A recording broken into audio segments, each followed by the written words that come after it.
मैं आपका भाई अजीत सिंह मेरे चैनल पर आपका हार्दिक स्वागत और हार्दिक अभिनंदन करता हूँ। मैं आज आपको बताऊँगा घर का खाना। घर का खाना कितना इम्पोर्टेंट होता है, घर के खाने की अहमियत क्या होती है। जब भी हम पढ़ने जाते हैं, हॉस्टल्स में जाते हैं या जॉब करने जाते हैं, जब हमारा ट्रांसफ़र आउट ऑफ डिस्ट्रिक्ट हो जाता है तो हम वहाँ पर रूम लेके रहते हैं या फिर वहाँ होटल से खाना खाते हैं, तो हमें घर के खाने की बहुत याद आती है। वो जो खाना जिसे हम मामूली डिश समझते थे, दाल चावल रोटी सब्जी, और जब भी हम उस टाइम पे जब घर पे रहते थे, जब हम बाहर होटल वगैरह में खाना जाते थे, नॉन पिज्ज़ा बर्गर पनीर, उस खाने ऐसा खाना सिर्फ हम 2 ही 3 दिन खा पाते हैं।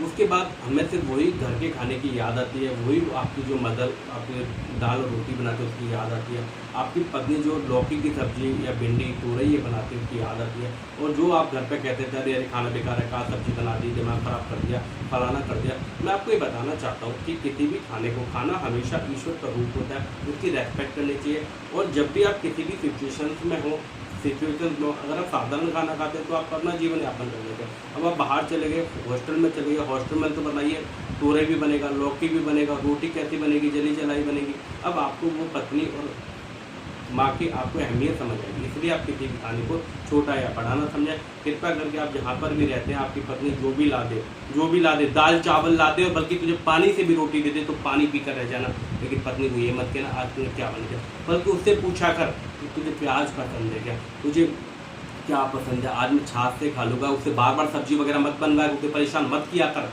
समझ गया, नई नई डिश बनवा कर। इसलिए वो जो भी बनाते हैं आपके लिए नॉर्मल सब्जी, जैसे लौकी लौकी को क्या कहते हैं, बूटल गार्ड कहते हैं, भिंडी लेडी फिंगर बना दे, कॉलीफ्लावर बना दे, समझ रहे हो, पम्पकिन बना दे, समझ रहे हो ना।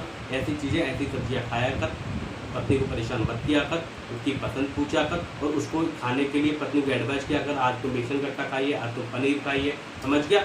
Thank you so much. घर के खाने की अहमियत रखिए।